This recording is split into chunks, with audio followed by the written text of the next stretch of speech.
क्या हाल है दोस्तों। मैं हुई विकास तोमर, आपके अपने trustworthy channel study for civil services पे आज आपके समक्ष लेके आ गए हैं डे 17 का जो है डेली एमसीक्यू जो आते हैं 10। ठीक, आज उसको तड़ातड़ सॉल्व करेंगे। और सबसे पहले मैं आप लोग को ये कहना चाहता हूँ कि बहुत बहुत धन्यवाद। आप लोग का जो रिस्पांस मिल रहा है उससे और ज्यादा मोटिवेशन मिल रही है। तड़ातड़ क्वेश्चन हम लोग करेंगे 10। ठीक, यहाँ 21 जून से जो हम लोग का पेड क्रैश कोर्स चालू होने वाला है वो 100 दिन का, वो बहुत जरूरी हो सकता है आप लोग के लिए प्री को में सेलेक्ट होने के लिए। यूपीएससी प्रीलिम्स 2020, ठीक, फुल पेड ग्रुप भी आप ज्वाइन कर सकते हैं और सिर्फ टेस्ट सीरीज भी ज्वाइन कर सकते हैं। आप स्क्रीन पे दिए हुए इन नंबरों पे कॉल करके सारी जानकारी प्राप्त कर सकते हैं। ठीक है, देखिए अपना पहला क्वेश्चन आ चुका है। आज बड़े इंटरेस्टिंग क्वेश्चंस हैं। पहला क्वेश्चन जो है ज्योग्राफी से रिलेटेड है, रॉक्स स्ट्रक्चर से रिलेटेड। यहाँ पे 3 स्टेटमेंट दिए गए हैं और 4 ऑप्शन एज यूजुअल करेक्ट पूछा गया। आप लोग को बताना है कि इसमें से सही आंसर क्या होगा। सही आंसर जो है वो है आपका डी। देखिए पहला और दूसरा स्टेटमेंट तो सही है, तीसरा वाला स्टेटमेंट मैं ट्रिक से समझाऊंगा। जैसे मैं आप लोग को पहले आप लोग को बहुत अच्छी लग रही है मेरी ट्रिक्स, तो उसी तरीके से इसकी ट्रिक बताऊंगा। देखिए पहला क्या है जो समझा देता हूं हिंदी में, कि यदि पिघली हुई सामग्री को बड़ी गहराई पर धीरे धीरे ठंडा किया जाता तो उसके रवे मतलब कि ग्रेन्स बहुत बड़े हो सकते हैं। मतलब कि लंबे लंबे, जैसे ग्रेनाइट और उन सब में अगर आप पत्थरों में देखोगे तो लंबी ग्रेन्स होती हैं। ठीक, अगर लेकिन पृथ्वी की सतह पे आ गई और पिघली हुई सामग्री यानी कि sudden cooling of the molten material, lava वाला अर्थ की सतह पे आके अगर कूल हो रहा है तो उसकी जो ग्रेन्स होती है वो छोटी छोटी स्मॉल और स्मूथ होती हैं। ठीक, ये बस सिंपल सी बात कह रहा। तीसरा जो स्टेटमेंट है, ट्रिक यहां पे ये है कि बेसिक में जो है आपका ये सिलिका में सिक होता है, सिलिका में बीमार है। यहां पे उल्टा दे रखा था, मोड़ दे रखा था, मोड़ नहीं है, सिलिका में सिक है। और जितना और सिलिका जो होता है वो सिलिकॉन डाइऑक्साइड आपने सुना होगा जिससे कि ग्लास बनता है। तो इसमें क्या है, विस्कोसिटी इसकी ज्यादा होगी। समझते रहना एक एक चीज। ठीक, विस्कोसिटी ज्यादा होगा तो ये ज्यादा दूर तक फैल नहीं जा पाएगा, मतलब फ्लूइडिटी जो है इसकी कम होगी। तो ये जो है आपका बेसिक होता है, सिलिका में सिक है, बीमार है। तो अगर ये वॉल्केनो से निकलता है तो ज्यादातर इसके वॉल्केनो ऐसे होते हैं, ऐसे। ठीक, ऐसे होंगे, बहुत ज्यादा दूर तक फैलेगा। लेकिन वहीं जो एसिडिक लावा होता है वो जो है आपका, उसमें सिक जो है अधिक एसिडिक, अधिक सिलिका। ऐसे याद कर सकते हो आप लोग, ट्रिक है ये बहुत सिंपल सी। इसके जो वॉल्केनो बनेंगे ज्यादा दूर तक जा नहीं पाते हैं क्योंकि सिलिका किससे क्या बनता है, वो ग्लास वाला मटेरियल बनता है। तो ये इसके वॉल्केनो ऐसे रहेंगे, स्टीप टाइप के। समझ में आया ना भैया जी। देखिए ये हो गया पहला क्वेश्चन हमारा खत्म। दूसरा क्वेश्चन पे आ गए। ये भी ज्योग्राफी से रिलेटेड क्वेश्चन है, बहुत ही शानदार। 4 ऑप्शन आपके सामने और गीजर, हॉट स्प्रिंग, इन सबसे क्वेश्चन रिलेटेड है। आप लोग बताना कि इसमें सही आंसर क्या होगा। इसमें जो सही आंसर है वो है आपका ए। देखिए गीजर जो है फाउंटेन, फव्वारे की तरह पानी इसमें निकलता है। एक होता है गीजर, एक होता है हॉट स्प्रिंग। इसकी एक पिक्चर अभी मैं आप लोग को दिखाने की कोशिश करूंगा। ठीक, गीजर में क्या होता है कि यहाँ पे थोड़ा ऑब्स्ट्रक्शन होता है तो इसकी तो फव्वारे की तरह पानी निकलता है। लेकिन हॉट स्प्रिंग में क्या है कि पानी फव्वारे की तरह नहीं होगा, ये इसी तरीके से बस खाली ऐसा लगेगा लेक है। ठीक, गर्म पानी होता है यहाँ पे, ये बॉइलिंग पॉइंट के नीचे होता है वाटर का यहाँ पे हॉट स्प्रिंग में। ठीक, लेकिन गीजर में क्या होता है कि बॉइलिंग पॉइंट से ज्यादा होता है। एक एक एक्सप्लेनेशन समझिए। ठीक, और गीजर जो है ज़्यादातर वहीं, अब क्या है कि सतह के नीचे ये दोनों है, सतह के नीचे जो वॉल्केनिक लावा, बैथोलिट, इस टाइप की जो जगह होती है जहाँ पे बहुत ज़्यादा गर्म मटेरियल रहता है तो उसकी वजह से ऊपर वाले पानी जो है धीरे धीरे बॉयल होता रहता है। ठीक, स्टीम ऊपर निकलती है, वही चीज़ है। तो थर्मल और वॉल्केनिक रीजन में पाए जाते हैं। और येलो स्टोन जो नेशनल पार्क है यूएसए का, अगर पूरी दुनिया में 10,000 गीजर या हॉट स्प्रिंग्स हैं तो 5,000 अकेले इसी एरिया में है। ठीक, कौन से, यूएसए के येलो स्टोन में। ठीक है ना। पिक्चर इसकी चलिए समझा तो दिया ही है, पिक्चर की जरूरत नहीं है, आप लोग गूगल कर लीजिएगा। क्वेश्चन नंबर 3 में देखिए यहाँ पे करेक्शन यहाँ पे करना है कि करेक्शन, अच्छा आंसर में है वो, मैं आंसर पे ऑप्शन दे रखा है। देखिए यहाँ पे बलवंत राय मेहता कमेटी से कुछ 4-5 स्टेटमेंट दे रखे हैं। आप लोग को ऑप्शन बताना कौन सा सही होगा। पॉज करिए, अटेम्प्ट करिए और सही क्वेश्चन जरूर करिए। ठीक, देखिए यहाँ पे जो आंसर है वो है आपका बी। ठीक, यहाँ पे जो पूछा गया कि क्या इन्होंने क्या रिकमेंडेशन दी थी बलवंत राय मेहता समिति की सिफारिशों में निम्न से क्या शामिल है। तो देखिए दूसरा, पहला वाला तो शामिल नहीं है कि ओपन पॉलिटिकल पार्टी जो है पंचायती राज इलेक्शन अफेयर्स में ओपन पार्टिसिपेशन करे, नहीं, ये इसने मना की, नहीं कहा था। और ना ही ये कहा था कि जो है कॉन्स्टिट्यूशनल प्रोटेक्शन पंचायती राज का, उस समय नहीं कहा था ये चीज़। ठीक है ना। और जो है तीसरा कि हाँ पंचायती राज जो इंस्टीट्यूशन है, जैसे कि आज पंचायत हैं और अर्बन लोकल बॉडीज़ हैं, इन सबके मतलब अलग पंचायत की बात करी जाए जो 73वें पे आया है आपके कॉन्स्टिट्यूशन अमेंडमेंट के बाद में, उसमें पहले तो यूनियन होती केंद्र, फिर स्टेट होता है, फिर यहाँ पे जो है पावर का ट्रांसफर होना चाहिए, कहने का मतलब है डेमोक्रेटिक डिसेंट्रलाइजेशन होना चाहिए, विकेंद्रीकरण होना चाहिए। ठीक। चौथा इन्होंने रिकमेंडेशन ये कहा था कि जो जो डिस्ट्रिक्ट कलेक्टर होगा, ठीक, डीएमआईएस जो होते हैं वो चेयरमैन होंगे जिला परिषद के। मतलब जैसे आपका पंचायती राज में क्या है कि जिला परिषद डिस्ट्रिक्ट लेवल पे है, फिर ब्लॉक समिति होती है, ठीक, ब्लॉक समिति होती है आपके ब्लॉक लेवल पे, इंटरमीडिएट लेवल पे, और फिर विलेज पंचायत होता है जो विलेजेस ग्राम लेवल पे हो गया।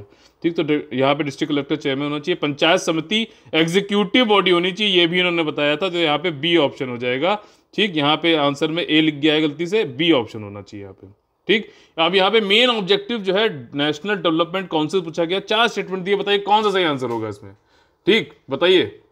जो है आपका यहाँ पे सही आंसर जो होगा वो होगा आपका बी, मतलब कि इनका ये योजना लागू करने में राष्ट्र के तमाम प्रयासों और संसाधनों को सुदृढ़ करना और जुटाना, इसी से बनता है। यही काम था नेशनल डेवलपमेंट काउंसिल का। नेशनल डेवलपमेंट काउंसिल 1952 में बनाया गया था, और ये ना ही संवैधानिक संस्था है और ना ही सांविधिक संस्था है, ये सरकार के द्वारा बनाया गया था, जैसे कि प्लानिंग कमीशन बनाया गया था, जैसे कि आज के टाइम पे नीति आयोग है। से मैं पहले भी समझा चुका हूँ कि कॉन्स्टिट्यूशनल बॉडी या फिर स्टैट्यूटरी बॉडी क्या होता है। ठीक, ये मैं आप लोग को पहले भी एक्सप्लेन कर चुका हूँ। यहाँ 5वां क्वेश्चन है कि किसने सोने के सिक्के, जिनको कहा जाता था इलाही कॉइन्स, किसने ये इशू किए थे? तो आप लोग को आंसर इसका बताना है, और इसका सही आंसर है अकबर। अकबर ने, देखिए, सबसे पहले इबादत खाना करके जो है बनाया था, वहाँ पे सब लोग इबादत खाना में आते थे कई सारे रिलीजन के, और वहाँ पे आके उसमें बातचीत करते थे कि हमारे यहाँ ये है, हमारे रिलीजन में ये है, हमारे रिलीजन में वो है। ठीक, ये चालू हुआ था 1575 के आसपास शायद, जहाँ तक है। उसके बाद उन्होंने क्या है, इलाही कॉइन्स को बनाया, ठीक, 1579 में, ताकि जो है ये अपने दीन इलाही, फिर इन्होंने धीरे धीरे, जब ये सब बातचीत होती थी इबादत खाना में, उसके बाद अकबर ने खुद ही एक रिलीजन चालू किया, दीन इलाही। दीन इलाही, जिसका मतलब ये था कि एक ही, मतलब रिलीजन ऑफ वन गॉड। ठीक, एक ही गॉड है सब लोग, और इसमें सब कुछ हिंदू, मुस्लिम, सिख, ईसाई, जितने भी तरीके के जो राष्ट्रीय जो है, सबके कुछ ना कुछ जो अच्छे पॉइंट्स है सब इसमें इंक्लूड थे। ये तो उसको बढ़ावा देने के लिए गोल्ड कॉइन इशू किया था अकबर ने, जिसको इलाही कॉइन्स कहते हैं। ठीक, यही यहाँ पे भी लिखा हुआ है, दीन इलाही को बढ़ाने के लिए। क्वेश्चन नंबर 6 जो है, ये थोड़ा सा इंस्टीट्यूशन पे जो हम लोग क्वेश्चन बनाते हैं कि कंज्यूमर प्रोटेक्शन एक्ट जो है, उससे रिलेटेड 3 स्टेटमेंट यहाँ पे दिए गए हैं। यहाँ पे कुछ करंट अफेयर भी जोड़ा गया है, तो इसमें ट्रू स्टेटमेंट ऑप्शन कौन सा होगा? तो इसमें ट्रू ऑप्शन जो है वो होंगे आपका डी, तीनों ही स्टेटमेंट सही है। देखिए, आखिरी में कुछ जरूरी इंफॉर्मेशन मुझे पंचायती राज से देनी है, तो आखिरी तक वीडियो जरूर देखिएगा। तो यहाँ पे जो है पहला स्टेटमेंट ये बोल रहा है कि कोपरा यानी कि कंज्यूमर प्रोटेक्शन एक्ट के अंतर्गत उपभोक्ता विवादों के निपटारे के लिए जिला, राज्य और राष्ट्रीय स्तर पर त्रिस्तरीय न्यायिक तंत्र स्थापित किया गया है। एकदम सही है। 24 दिसंबर 1986 को अधिनियम संसद से पारित हुआ, और इसलिए प्रत्येक 24 दिसंबर को राष्ट्रीय उपभोक्ता दिवस मनाया जाता है।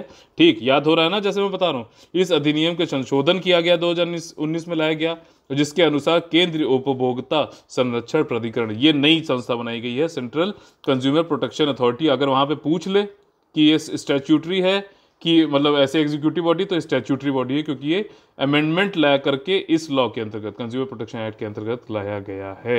यहाँ पे इन्फॉर्मेशन है, आप लोग पॉज करके पढ़ सकते हैं। क्वेश्चन नंबर 7 जो है, ये झन्नाटा क्वेश्चन आ गया। इब्राहिम शाह से रिलेटेड कुछ स्टेटमेंट दिए हुए 4 यहाँ पे, और 4 ऑप्शन भी हैं।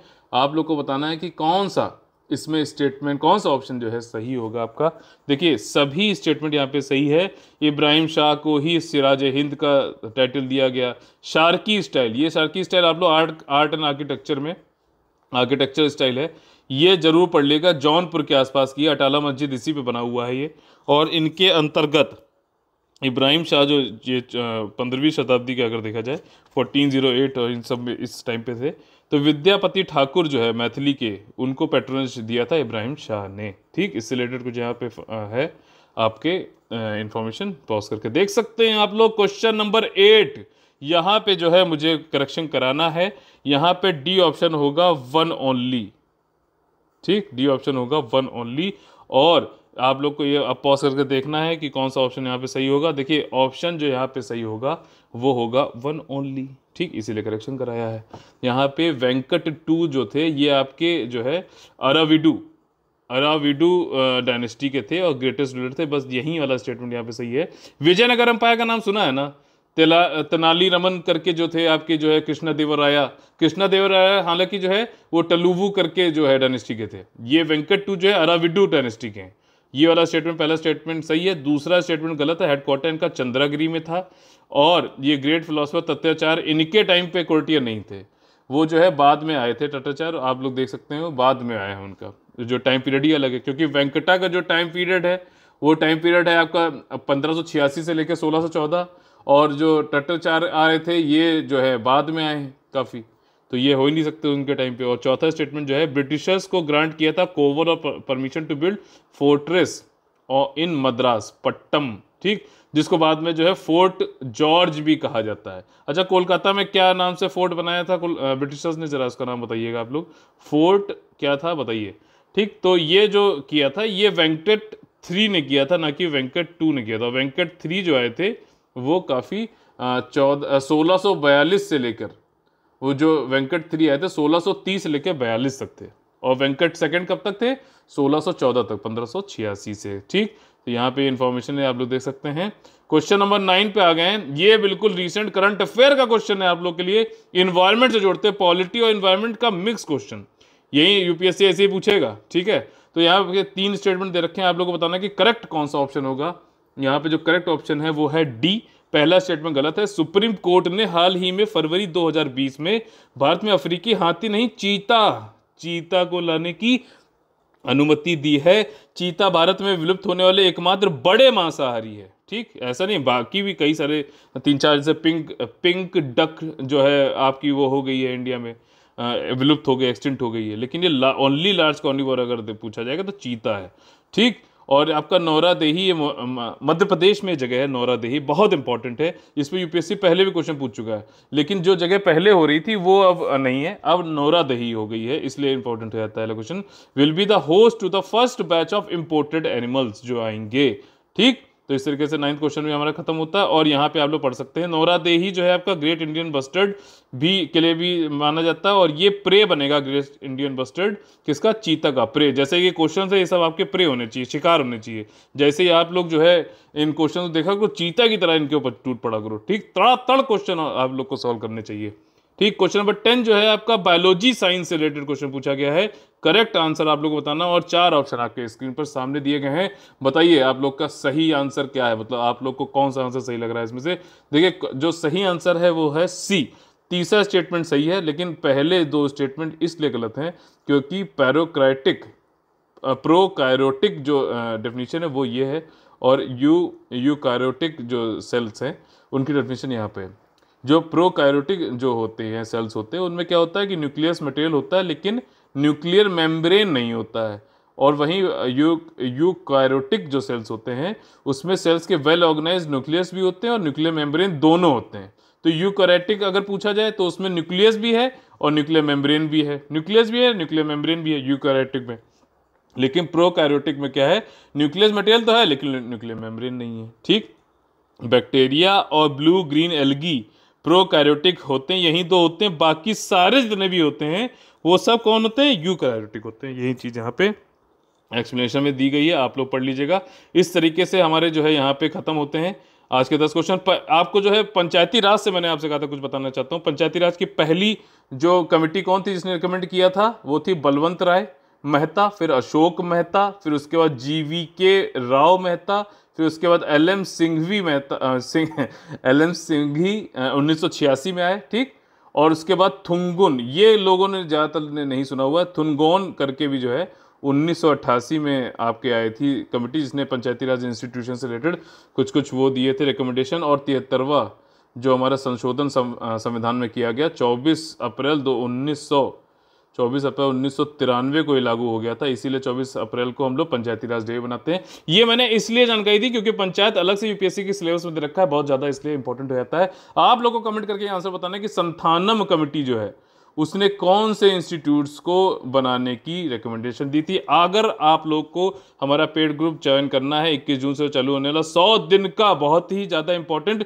फुल आपका कंटिन्यूस हैंड होल्डिंग एक्सरसाइज वाला ये ग्रुप है, इसको ज्वाइन करना है। इसमें आपको जो है पूरे 15 न्यू फुल लेंथ टेस्ट भी कराए जाएंगे, फुल लेंथ टेस्ट 100 क्वेश्चंस के। इन नंबर पर आप लोग कॉल करके आप लोग जानकारी ले सकते हैं। जय हिंद, जय Bharat, all the very best.